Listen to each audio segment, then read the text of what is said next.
va publicar la seva primera novel·la amb 24 anys. Enguany ja en té 70 i és un dels autors més reconeguts del panorama literari català. Avui tenim amb nosaltres el Jordi Coca. És un dels escriptors més reconeguts perquè va guanyar el Premi Joanot Martorell, el Premi Sant Jordi de novel·la i el Premi de Josep Pla, entre d'altres. Jordi Coca ha escrit novel·la, poesia, teatre, narrativa breu. Bon dia, Jordi. Hola, bon dia. Primera novel·la, ens remuntem a l'any 1971. Vas publicar Un d'aquells estius, o Els Lluïsos, que és com es publica per primera vegada. Com ha canviat el panorama literari des d'aleshores? Bueno, primer que ens hem fet vells, uns quants, no? Perquè érem tots molt jovenets, érem la generació anomenada dels 70, hi havia la Montserrat Roig, el Pepito Benet i Jornet i tanta gent, el Jaume Melendres, etc., el Jordi Teixidor.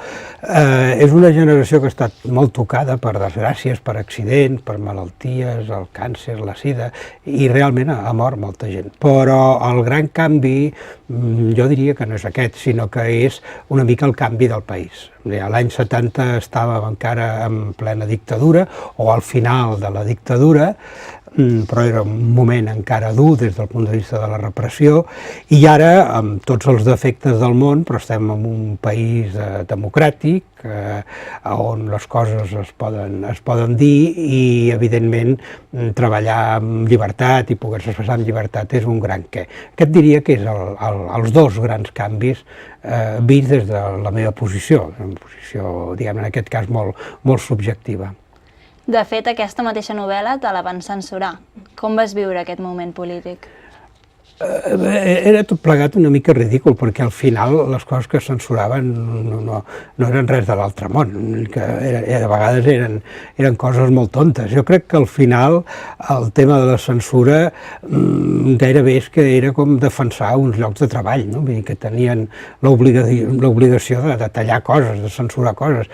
Vist en perspectiva, el que treien era molt poca cosa. Però bé, després hi va haver una segona edició, ara no recordo exactament quin any, on es va incorporar tot el que havien tallat, per tant hi ha una edició que és la bona, que no és pas la de l'any 71, sinó la que es va fer després. Tirem una mica més endavant. Formes part d'aquesta generació d'escriptors que va tenir l'ocasió de treballar amb Josep Maria Castellet a Edicions 62. Com recordes aquesta època? Bueno, el Josep Maria per nosaltres era com si fos Déu, no? Com si fos una mena, nosaltres li dèiem el papa, però no sabíem si el papa en el sentit familiar o el papa de tota la literatura catalana, no? Una mica. Era una persona molt cordial. Jo hi vaig tenir alguns desencontres, no al principi, perquè al principi ens va acollir molt bé i m'editava una primera novel·la que en aquell moment a mi em semblava que era una cosa com extraordinària, no? Sinó una mica més endavant, perquè hi havia uns autors que a mi em semblaven molt significatius, com per exemple Joan Brossa, sobre el qual l'any 71 també vaig escriure un llibre, que era el primer llibre que es feia sobre Joan Brossa. L'any 71 Joan Brossa no el coneixia ningú, coneixien 10 persones, però 10 persones literalment, a més havia publicat poquíssim. I Josep Maria Castellet i Joaquim Moles havien fet una antologia de poesia catalana i Brossa no hi era, i això jo, diguem-ne, vaig discrepar una mica d'ells en aquest sentit, no? Però haig de dir que després jo vaig tenir una relació força propera amb el Castellet i sobretot els últims anys tenia la sensació que era com un pare o un germà gran, no sé, una persona amb la que podia parlar i ens reuníem, dinàvem, sopàvem per parlar de literatura i una persona molt entranyable. Era un home que jo diria que estava per sobre de la petitesa del país. I vas passar d'Edicions 62 a la Galàxia Gutenberg. Què és el que diferencia una de l'altra? Entremig hi ha una altra cosa, que és que hi va haver un moment que l'Isidor Cònsul, que el van contractar com a editor a Proa, a l'editorial Proa, que en aquell moment no estava dintre del grup 62, sinó que estava dintre del grup d'Enciclopèdia, i aleshores ell volia reunir tota una sèrie d'autors de la mateixa generació, de l'anomenada generació dels 70, ja tenia el Jaume Cabré i aleshores va voler incorporar-me a mi i també als Sarsanedes, perdó, i aleshores doncs el Saladrigues, el Robert Saladrigues, i aleshores ens va fer una oferta que econòmicament no podíem dir que no, i aleshores ho vam parlar amb la gent de 62 i me'n vaig anar a proa. De manera que durant molts anys publico 62, després edito a proa, després torno a 62, fins que 62 el compra l'editorial Planeta, que aleshores sí que ja és impossible completament, perquè això és com un hipermercat, diguéssim, no? I aleshores va ser quan passo a Galàxia Gutenberg. De fet, ara, si ens centrem en els teus llibres, veiem que la vida quotidiana, el valor del que pensem o el que ens suggereixen els gestos són una constant. Per què? I influeix això en el procés d'escriptura?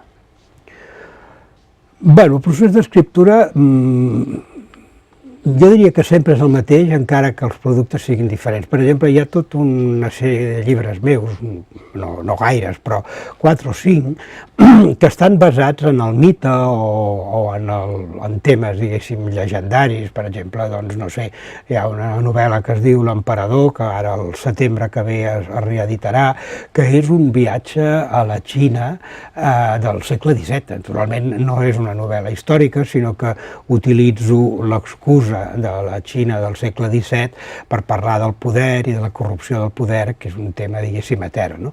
Però seria comparable a quan vaig fer una novel·la que és una versió libèrrima dels ocells d'Aristòfanes, que és sobre, diguéssim, d'alguna manera, una broma sobre els mites, i aquest tipus de literatura jo no l'escric diferent d'aquesta altra, que és més d'això, moments de la vida quotidiana. El procés d'escriptura és molt sistemàtic, jo necessito tenir no exactament una idea clara, sinó un títol clar, perquè el títol m'indica molt la direcció cap a on vaig, no? Sé que haig d'anar cap allà, no? I després la idea és una idea més aviat nebulosa. El que es va construint en primer lloc són els personatges, perquè a mi la narrativa que es basa en arguments, en grans, diguéssim, històries, on suposadament hi ha una intriga, a mi això no m'interessa gens, això és un tipus de narrativa passada de moda. És una mala còpia de la literatura del segle XIX, no? És un truc que l'autor fa a base d'administrar la informació i aleshores enganya l'espectador. Bueno, doncs això ho fa l'Agatha Christie i ja està, i no cal repetir-ho, però al final és igual saber qui és l'assassí o sempre acaba sent el qui sospites des del primer moment. A mi m'interessa molt en narrativa el que seria l'equivalent del cine, per exemple, de l'Antonioni, no? És a dir, el que explica doncs, uns fets petits que es produeixen i que afecten a unes persones, i tant si és, doncs, no sé, podria ser l'aventura o la nit, o podria ser Sabristi Point o el desert vermell, és a dir, aquelles pel·lícules d'Antonioni tan esplèndides. A mi aquest tipus de literatura m'interessa, però això segurament és perquè a mi em va influir molt el Nouveau Roman, aquest model de literatura francesa que rebutjava l'heroi, rebutjava els grans temes, els grans arguments, i se centrava gairebé en la relació entre els éssers humans i les coses, i els objectes, no? Hi havia una cosificació també, d'alguna manera, dels éssers humans. I a mi això, en un moment determinat, em va interessar molt. I segurament d'aquí ve el tipus, o un tipus, de literatura que faig. Però, ja dic, no escric diferent una cosa que una altra. És qüestió d'estar moltes hores assegut davant de l'ordinador, d'avorrir-se molt, de lluitar molt amb que no es notin les tuberies, que no es noti l'estructura, que no es noti tot el que, diguéssim, hi ha d'haver, evidentment, d'artefacte, però que ha d'estar molt dissimulat i que tot ha de tenir una aparença de naturalitat. Recordem a l'audiència que Jordi Coca, a més de novel·lista i escriptor, és també una de les persones més reconegudes en l'àmbit de la gestió cultural, l'escenografia i la literatura dramàtica en general. D'on arrenca aquest interès pel teatre? Bueno, fotografia m'interessa relativament, a mi que m'interessa és la direcció d'escena, però jo del teatre, de fet, quan vaig acabar els estudis secundaris, la primera idea va ser anar a l'Institut del Teatre, i allà hi vaig estar, doncs, en aquell moment eren 3 anys només, i des d'aleshores jo he estat vinculat al teatre. Després vaig fer altres coses, vaig fer filologia, vaig acabar fent el doctorat, etc. Però el teatre sempre ha estat el mitjà on m'he mogut. Tot i així, no vas publicar la teva primera obra dramàtica, Platja Negra, fins al 1999? Per què? És més complicat escriure una obra de teatre? Per mi sí. Perdó, per mi sí, escriure teatre és molt difícil. És molt difícil. Què és el que fa que sigui difícil el teatre? No ho sé, perquè tot ha de ser molt concret, la presència de l'actor obliga molt, no ho sé. Em trobo més còmode amb la narrativa. Per altra banda, també paral·lelament a la trajectòria com a escriptor, has estudiat autors com Pedrolo, Brossa o Josep Palau i Fabra. Quina relació arriba a tenir un escriptor quan estudia el que han fet altres escriptors? Bé, ha estat diferent en cada cas. Per exemple, amb Brossa vam ser molt amics, fins a l'últim moment de la seva vida, esclar. Pensa que jo era també molt jovenet, tenia 22-23 anys, i em presento a l'estudi de Brossa, un senyor que, com dèiem, no havia publicat pràcticament res, havia publicat un parell de llibrets, i li dic, jo sé que tens molta obra inèdita, m'agradaria llegir-la i fer un llibre parlant del conjunt de la teva obra. Quan em va ensenyar el conjunt de la seva obra, que és tot el que ara està publicat, gairebé em vaig desmaiar, perquè eren piles i piles de coses, moltes de les quals les vaig llegir a mà, perquè no estaven ni passades a màquina, escrites a mà, i d'altres sí, estaven passades a màquina. I aleshores amb el Joan Brossa va ser una relació molt propera i que va durar molts anys. Amb Pedrolo em va costar més, perquè Pedrolo tenia un altre tarannà i va ser una relació més professional, de fer el llibre i prou, no?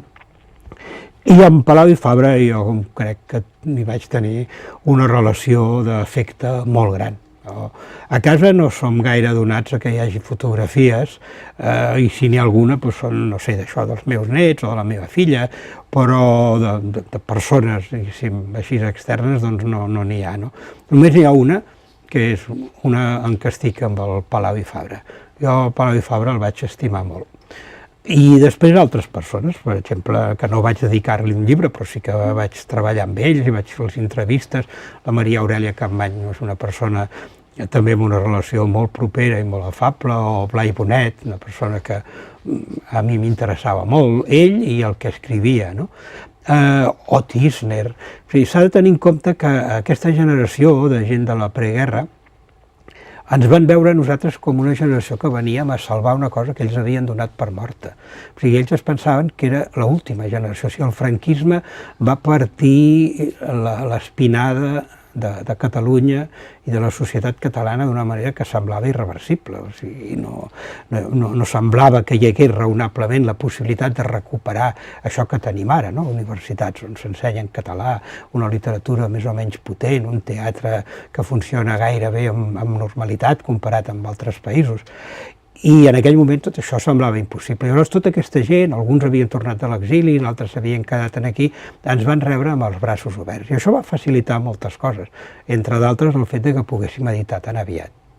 Si ens ho permets, acabarem fent un petit joc. Projectarem en aquesta pantalla una sèrie d'extrets de les teves novel·les i et farem una pregunta perquè ens puguis fer un comentari al respecte. Sembla bé? Molt bé. Per començar, tenim "No hi ha res pitjor per a un grup de persones que se saben cridades a canviar el món que algú els digui que no val la pena". Aquest és un extret de l'Emperador. Això ho he escrit ja? Sí, ho has escrit tu. Ah, caram. El que et volíem preguntar és qui creus que impedeix que puguem expressar-nos per canviar el món? Els mateixos de sempre. És els banquers, el gran capital, els còmplices que hi ha dintre de la política, el que impedeix que la societat, o que el món, si vols dir-ho així, no? Sigui un lloc on raonablement es pugui viure bé i la gent tingui el mínim que necessita, etc., doncs és que hi ha una sèrie de personatges que volen tenir-ho tot. I aquesta és l'estructura de la societat on continua funcionant exactament igual. Ara tenim aquest delinqüent que l'han fet president dels Estats Units que està dient que cal recuperar la tortura.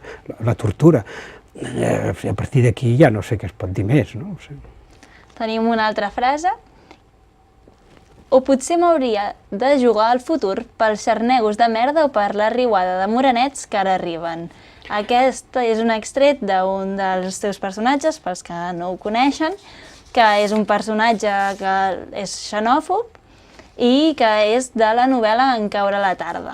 No sé si és exactament xenòfob, és un pobre home que s'ha fet gran i que ha perdut el contacte amb la realitat, ell es pensa que les coses no canvien i de cop es troba incòmode amb una realitat diferent. En el fons, aquest personatge no és una mala persona, el que sí que, evidentment, està profundament equivocat. No? I creu que hi ha massa personatges com ell a aquesta vida? Sí, n'hi ha tot arreu, i aquí a Catalunya també, vull dir que no... Bé, també en tenim d'aquests, també. Passaríem a l'última frase. La major part del temps, va afegir, el passem sense saber ben bé com estem. Tenim tantes ocupacions, cal atendre tantes incidències. Tal i com està tot, ens falta temps per reflexionar?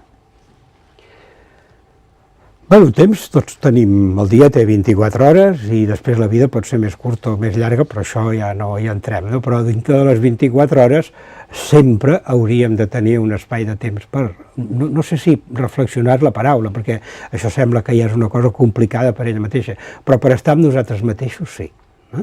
I per estar tranquils i poder avaluar si les coses que has fet t'has equivocat o no. Jo crec que això és necessari.